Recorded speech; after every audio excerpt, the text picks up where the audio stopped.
Oi pessoal, nesse vídeo nós vamos encerrar a parte de boas práticas de desenvolvimento.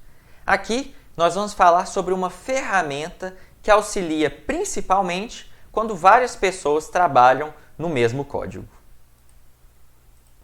Se você já tem um pouco de experiência no desenvolvimento de software, certamente já passou por algumas dessas situações. Fez alguma alteração errada, mas não conseguiu voltar para o código certo, pois não tinha ele salvo.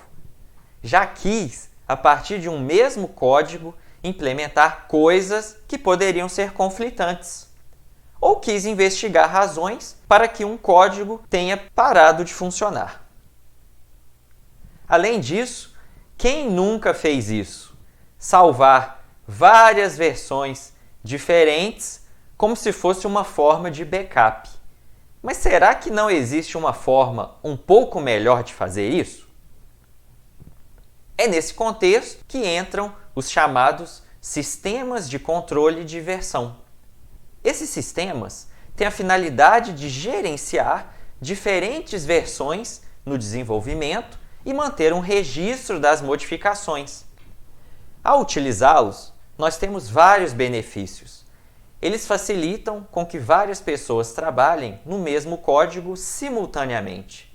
Permitem acessar o histórico de mudanças e verificar quem ou quando alguma mudança específica foi realizada. E, caso necessário, recuperar uma determinada versão. Entre os sistemas mais comuns, encontram-se as soluções livres, como CVS, SVN, Mercurial, que são um pouco mais antigas, e atualmente uma muito popular, o Git. O Git é um sistema de controle de versões distribuído, muito usado principalmente no desenvolvimento de software, mas que pode ser usado para registrar o histórico de edições de qualquer tipo de arquivo. É distribuído no sentido de que cada desenvolvedor possui uma cópia local completa de todo o histórico de desenvolvimento.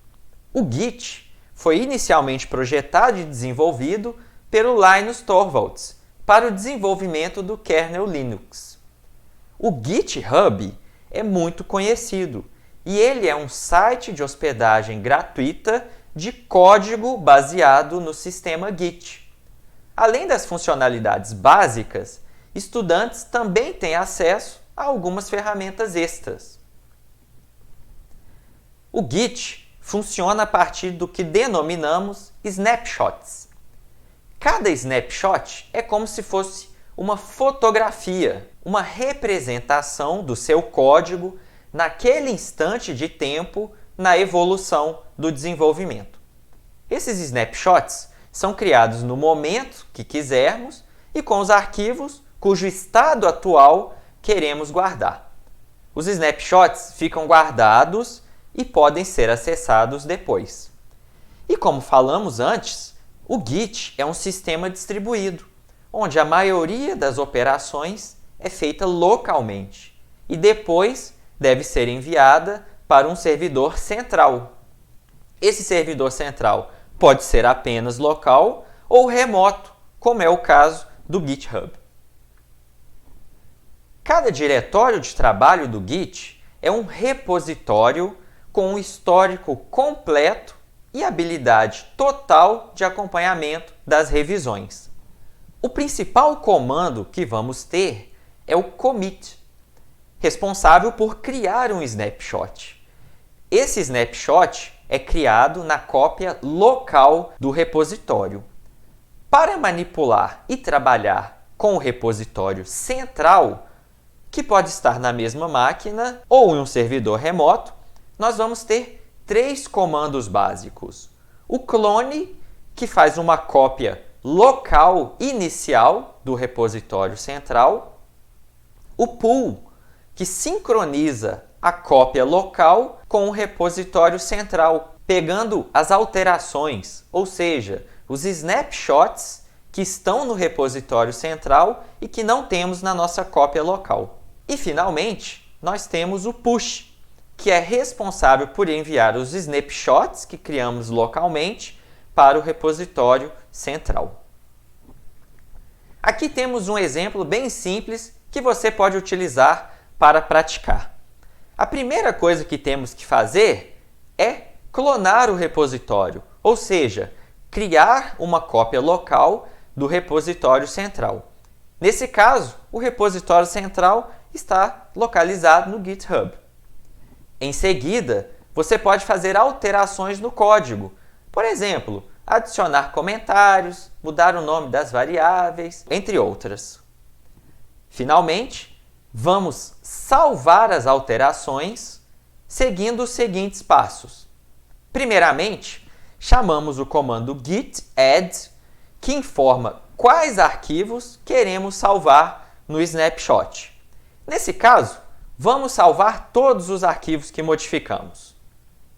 Em seguida, criamos o snapshot com o comando git commit, onde nós vamos informar uma mensagem sobre o que aquele snapshot está tratando.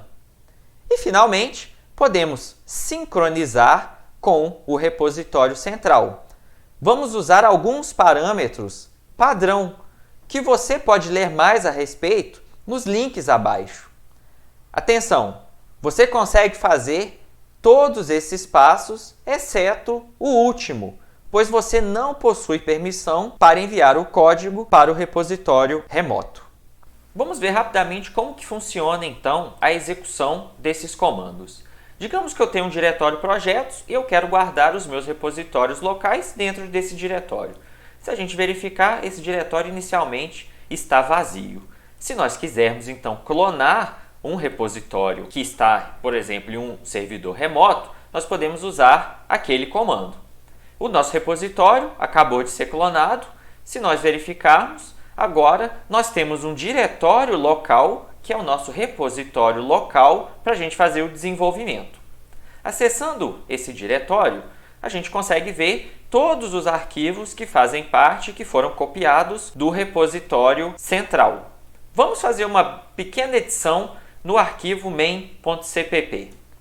Então esse aqui é o nosso arquivo e digamos que eu quero apenas remover essas duas linhas. Nós podemos salvar as modificações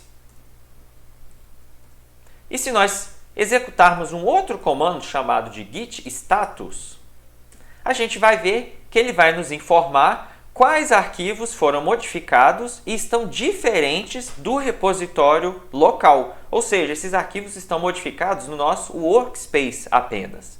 Eu também posso fazer um git diff, que vai me informar o que foi modificado. Ou seja, qual que é a diferença entre o meu arquivo modificado no workspace e o arquivo que está no repositório local. Nesse caso, ele está me informando que, basicamente, o meu arquivo main, ele teve essas duas linhas removidas. Se nós quisermos agora, nós podemos dar um git add, nós vamos colocar um asterisco para informar que todos os arquivos que foram modificados devem fazer parte do commit. Então, se nós verificarmos novamente com o git status, o que ele vai me informar é exatamente isso, que esse arquivo foi modificado e ele está agora pronto para ser comitado. Ou seja, quando eu fizer um commit, esse arquivo vai fazer parte. Vamos fazer um commit. Posso fazer um git commit "-m" e informar uma mensagem, por exemplo, removi duas linhas. E nesse caso, o nosso arquivo então ele foi comitado. O que isso significa? Que agora, nesse momento, ele faz parte do meu repositório local. Se a gente quiser agora enviar para o repositório central, nós devemos fazer o uso do comando git push. Conforme apresentado no slide, nós podemos passar diversos parâmetros ou nós podemos simplesmente fazer o comando git push, que já vai utilizar os parâmetros padrão do push, que você pode ler um pouco mais na documentação. Então, fazendo isso, ele vai tentar sincronizar com o meu repositório central, que nesse caso está hospedado no GitHub, e para isso eu preciso colocar o meu usuário e senha.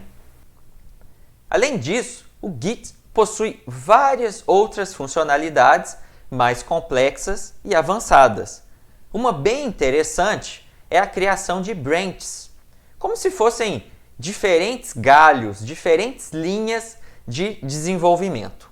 Assim, a partir de um ponto único inicial, ou seja, um mesmo código, diferentes linhas de desenvolvimento podem ocorrer em paralelo, sendo novamente unificadas quando desejado.